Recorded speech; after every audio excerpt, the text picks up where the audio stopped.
Hi, it's HardReset and today I'll show you how to fill and apply the mop pad to your XIAOMI Robot Vacuum S40.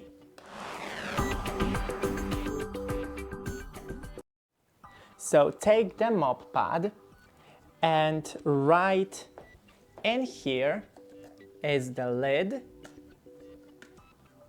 by which you can pour the water into. Then close it.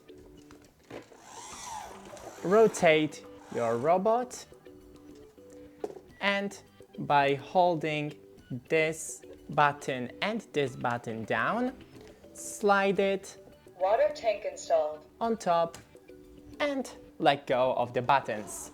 And that's it. Don't forget to leave a like and see you in the next one.